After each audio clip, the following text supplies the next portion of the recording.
ఛాంపియన్షిప్లో భారత్ కనువిందు చేసింది.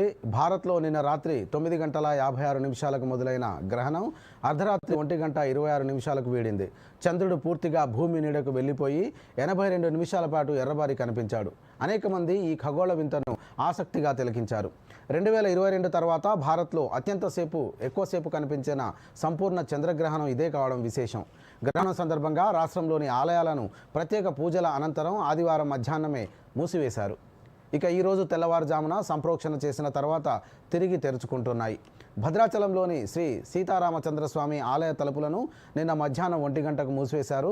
అంతకుముందు వేద పండితులు మాలవరుల అభిషేకం, ఇతరుల పూజలు నిర్వహించారు. రాజగోపురం వద్ద ఉన్న ప్రధాన ద్వారాన్ని సైతం మూసేసి ఆలయ ప్రాంగణంలోకి భక్తులను అనుమతించలేదు. యాదగిరిగుట్ట లక్ష్మీనరసింహస్వామి ఆలయాన్ని నిన్న మధ్యాహ్నం 12:25 రాజభోగం నిర్వహించి మూసివేశారు. రాజన్న సిరిసిల్ల జిల్లా వేములవాడ శ్రీ రాజరాజేశ్వర స్వామి వారికి ఆలయం తలుపులు 11:36 మూతపడ్డాయి. ఇక సిద్దిపేట జిల్లా కొమరవెల్లి మల్లికార్జున స్వామి ఆలయానికి అర్చకులు, ఆలయ అధికారులు ద్వారబంధనం చేశారు.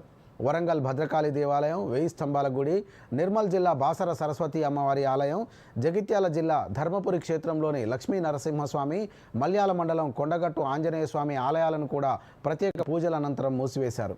ఈ ఉదయం మళ్ళీ భక్తులకు దర్శనం కల్పిస్తున్నారు.